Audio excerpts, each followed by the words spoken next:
त्यामुळे आता या लाडक्या बहिणींना पैसे येणार नाहीत। नमस्कार मित्रांनो, जय महाराष्ट्र। मी ईश्वर पाटील आणि आपण पाहताय टेक महाराष्ट्रीयन।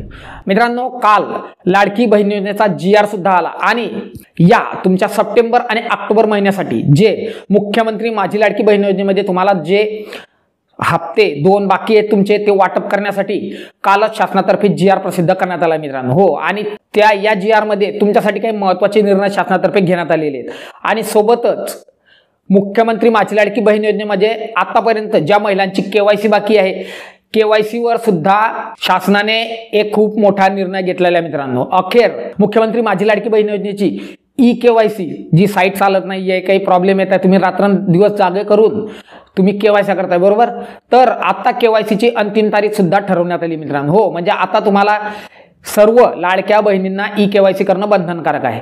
तर काय आहे विशेष अपडेट, चला लाईव्ह बघूया।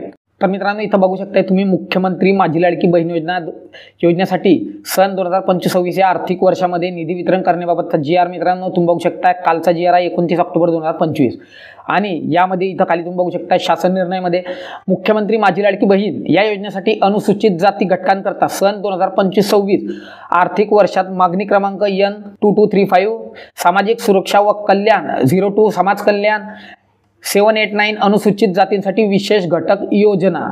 तर या विशेष घटक योजना कोणत्या मित्रांनो लक्ष द्या, मुख्यमंत्री लाडकी बहीण योजनेमध्ये ज्या अनुसूचित जाती म्हणजे जे कॅटेगरी आहे जाती ज्या आहेत सर्व OBC SC ST वगैरे सर्व आणि ओपन या सर्व येतील मित्रांनो। तर यामध्ये अनुसूचित जाती घटक कार्यक्रमाअंतर्गत योजना आहेत, म्हणजे तुम्हाला ज्या तुमच्या संजय गांधी निराधार योजना असेल, श्रावणबाळ निराधार योजना असेल, तर या योजनांमध्ये मुख्यमंत्री माझी लाडकी बहीण योजना कार्यक्रम सहाय्यक अनुदाने वेतन किती दिले तुम्ही बघू शकताय 3960 कोटी एवढा निधी तुमचा लाडकी बहीण योजनेसाठी मंजूर झाला मित्रांनो। म्हणजे लाडकी बहीण योजनेमध्ये तुम्हाला या 2 हप्त्यांचा तुम्हाला एवढा निधी वितरित केला जाणार आहे। त्यानंतर खाली तुम्ही बघू शकताय वित्त विभागाच्या संदर्भातील 7/4/2025 रोजीच्या परिपत्रकान्वये सन 2025-26 या आर्थिक वर्षाकरता निधी वितरण करण्याची कार्यप्रणाली ठरवून दिलेली आहे। त्यानुसार वित्त विभागाने दिलेल्या मान्यतेनुसार मुख्यमंत्री माझी लाडकी बहीण या योजनेमध्ये पात्र लाभार्थी महिलांना माहे ऑक्टोबर 2025 या महिन्याचा आर्थिक लाभ अदा करण्यासाठी किती दिले तुम्ही बघू शकता 410 कोटी रुपये। म्हणजे तुम्हाला ऑक्टोबरचा हप्ता वितरित करण्यासाठी तुम्हाला 410 कोटी रुपये एवढा निधी मंजूर करण्यात आला मित्रांनो शासनातर्फे।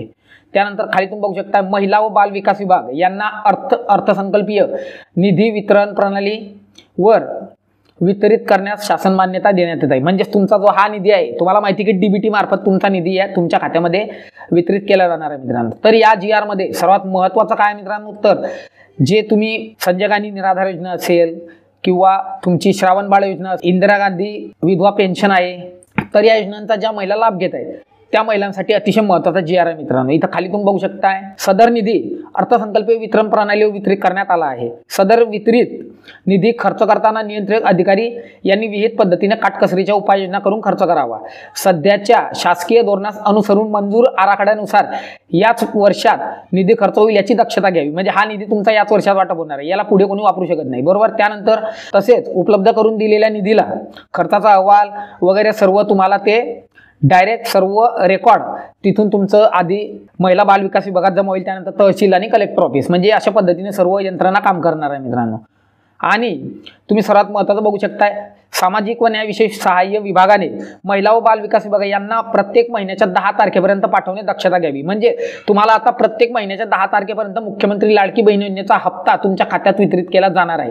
10 तारखेच्या नंतर हा हप्ता वितरित होणार नाही, 10 तारखेच्या आधी सर्व हप्ता तुमच्या खात्यामध्ये जमा केला जाणार आहे। त्यानंतर खाली दिलेला आहे तुम्ही बघू शकताय विभागाने अनुसूचित जातीच्या व नवबौद्ध प्रवर्गातील महिला लाभार्थी संख्या उपलब्ध करून देण्यात यावी।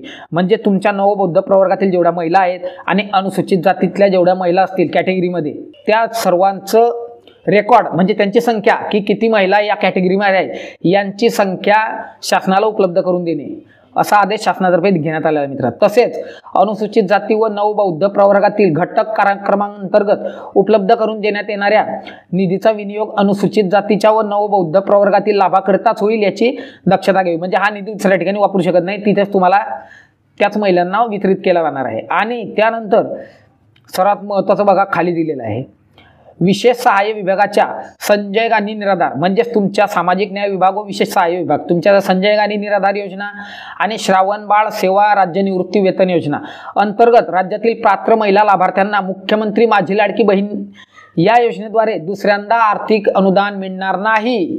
याबाबत महिला व बाल विकास विभागाने दक्षता घ्यावी। लक्ष द्या, सर्वात महत्त्वाचा पॉइंट, ज्या महिला संजय गांधी निराधार योजनेचा ज्यांना पगार चालू आहे आणि श्रावण बाळ योजनेअंतर्गत ज्या महिला लाभ घेत आहेत म्हणजे ज्यांना सुद्धा श्रावण बाळ योजनेचा पगार मिळतोय अशा महिलांना दुसऱ्यांदा म्हणजे तुम्ही या महिन्यात जर समजा एक्झाम्पल बघा, तुम्ही या महिन्यात तुम्हाला संजय गांधीचा पगार आला बरोबर, तर त्यामध्ये तुम्हाला मुख्यमंत्री लाडकी बहीण योजनेचे 500 रुपये, समजा तुम्हाला 1500 रुपये आले तर लाडकी बहीण योजनेचे 500 रुपये तुम्हाला त्यात वाढीव करण्यात येतील। आणि त्यानंतर जेव्हा लाडकी बहीण योजनेचा हप्ता वितरित होईल तेव्हा तुम्हाला त्यामध्ये तुमच्या पगारामध्ये लाडकी बहीण योजनेचा हप्ता तुमच्या पगारात ऍड होणार नाही याची दक्षता शासनाने घेण्यात यावी असे सर्व शासनातर्फे आदेश देण्यात आलेले आहे मित्रांनो। म्हणजे याचं तुम्हाला त्यामध्ये दुसऱ्यांदा हा निधी मिळणार नाही। तुम्हाला जे पैसे शासनातर्फे अदा केले जात आहेत म्हणजे जे वाढीव पैसे दिले जात आहेत मुख्यमंत्री माझी लाडकी बहीण योजनेचे ते तुम्हाला परत मिळणार नाही याची सर्व इथं डिटेल माहिती या GR मध्ये दिलेली मित्रांनो। आणि हा GR आपल्या चॅनलच्या व्हिडिओ डिस्क्रिप्शन मध्ये तुम्हाला हा GR मी देणारच आहे म्हणजे देणार आहे। त्यानंतर खाली सदर शासन निर्णय कोणत्या दिवशी प्रकाशित झालेला आहे त्याबाबत सर्व डिटेल माहिती दिलेली आहे। हा शासन निर्णय कुठे आहे उपलब्ध त्याची सर्व माहिती दिलेली आहे मित्रांनो। आता यानंतर मुख्यमंत्री माझी लाडकी बहीण योजनेमध्ये सर्वात महत्त्वाचं म्हणजे तुमची राहिली eKYC। तर चला वळूया आपल्या परत होम स्क्रीनवर आणि इथं स्क्रीनवर तुम्ही बघू शकता मित्रांनो, मंत्री अदितीताई तटकरे यांचं ऑफिशियल ट्विट आहे, काल त्यांनी ऑफिशियल ट्विट केलेलं आहे, तुम्ही बघू शकताय। eKYC ची मुदत तुम्हाला सप्टेंबर महिन्यापासून तर eKYC ची मुदत तुमची 18 नोव्हेंबर पर्यंत आहे मित्रांनो। हो, 18 नोव्हेंबर तुम्हाला मुख्यमंत्री माझी लाडकी बहीण योजनेची eKYC करण्यासाठी शेवटची तारीख आहे मित्रांनो।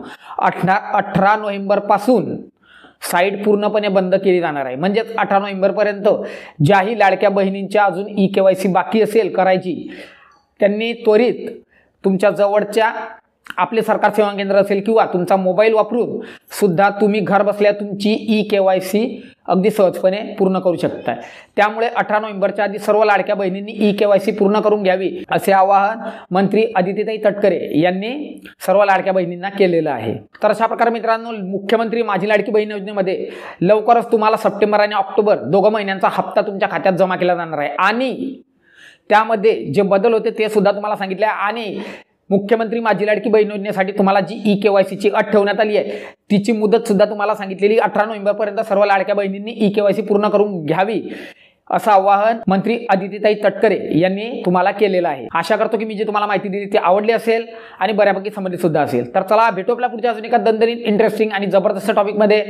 तोपर्यंत बघत राहा टेक महाराष्ट्रीय।